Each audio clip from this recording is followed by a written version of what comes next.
Hey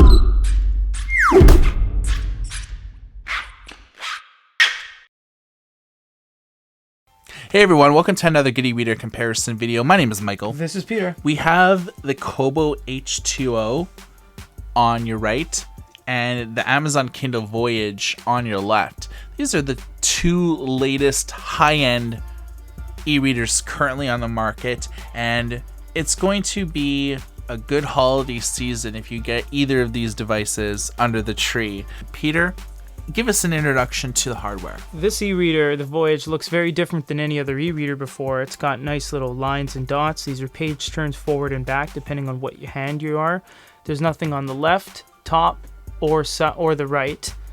There's a micro USB port on the bottom for charging inks. Well, what happened to the power button that's always been on the bottom of Kindles? Yeah, it's on the side now. It's adopted a lot of the design features from the HDX with the piano finish, the flat button, and a lot of the angular design. Also, the back has a magnesium plastic combination of materials.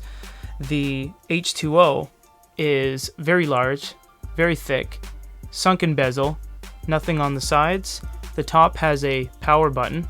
The glow button is now software driven, and on the bottom of the device you get the rubber seal around all of the instruments like the SD card, the micro USB, status indicator light, and hard reset. Now it's important to note that the Kobo line of e-readers has always had an SD card support, yes, which allows you to have a lot of extra memory to sideload content, whereas Kindles, they had them on the very first generation, and then they kind of got rid of that in subsequent generations. Instead, they rely on the cloud storage aspects of it.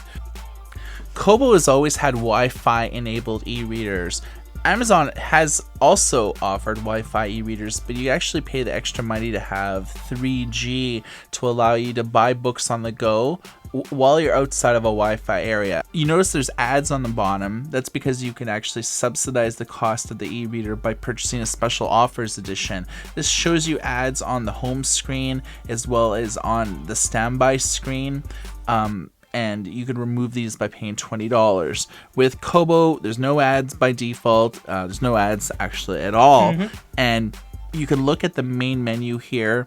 This actually has a navigation bar, which I think is a little bit more intuitive. What Kobo has here is just the home button, brightness, battery, and the settings menu.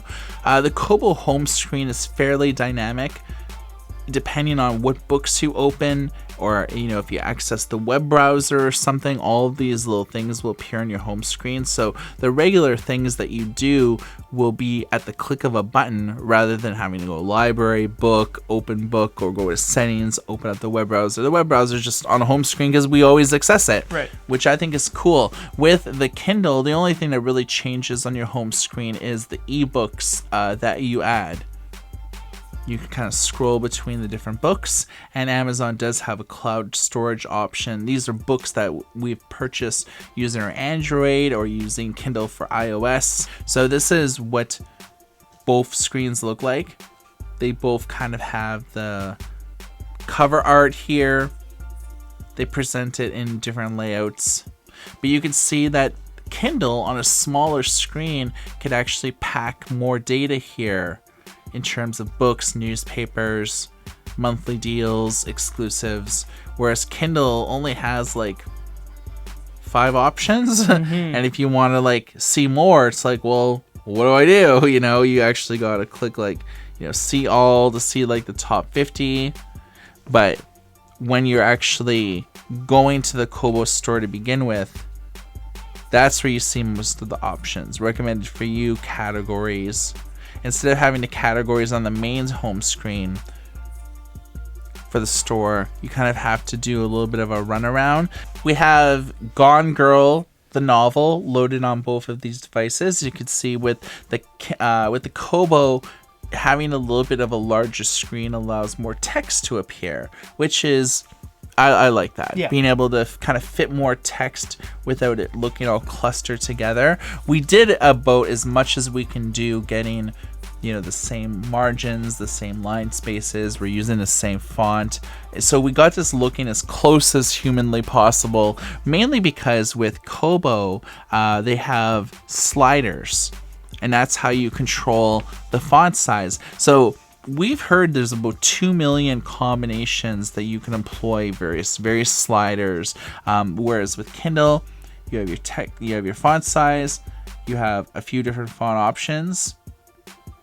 You usually have 6 by default, but you can see here that we actually have a publisher font, line spacing, and margins.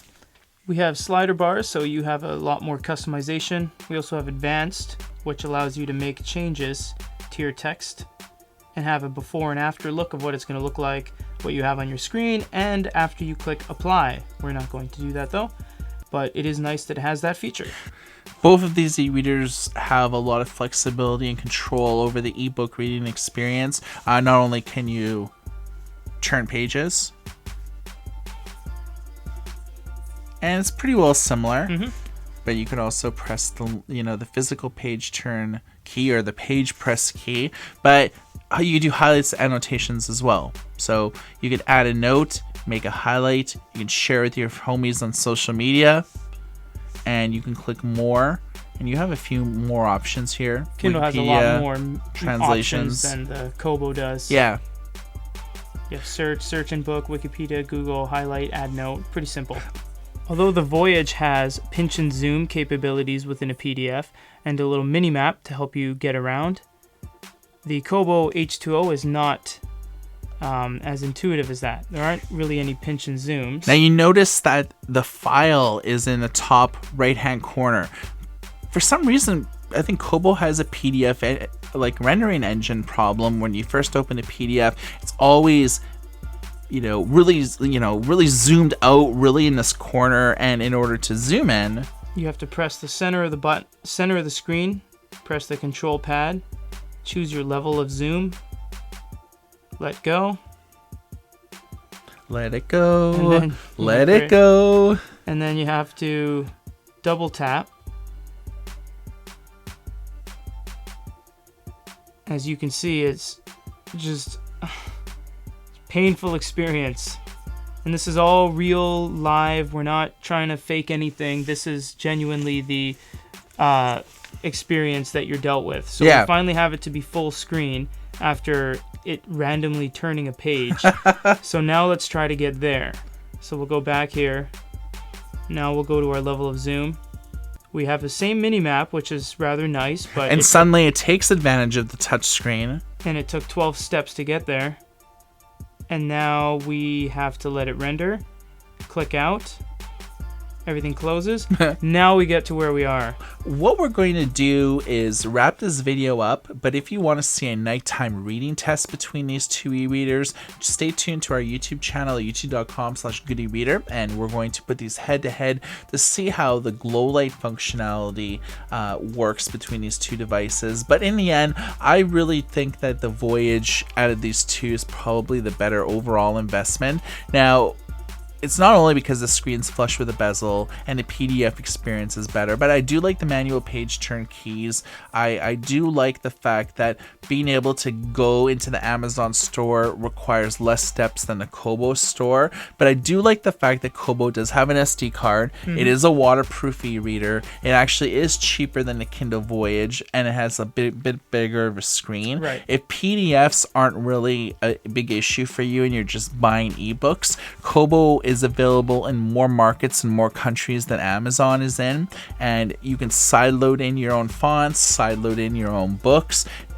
For the advanced user, Kobo probably is the better buy, but those are the types of users that are sideloading in their own fonts. They're on the mobile read forums, they're loading in custom firmware and everything like that. But I think Kobo internationally is just more accessible than Amazon is, but I think when it comes to practical, real-world reading, the Voyage with the higher resolution, the higher PPI, it makes a big difference. So weigh in the comments section below if you have either of these two devices or you'd like to just weigh in on this comparison. Drop a comment and we'll attempt to respond to each and every one of you. And for a comparison of the Kobo Aura H2O versus the Amazon Kindle Paperwhite, my name is Michael. This is Peter.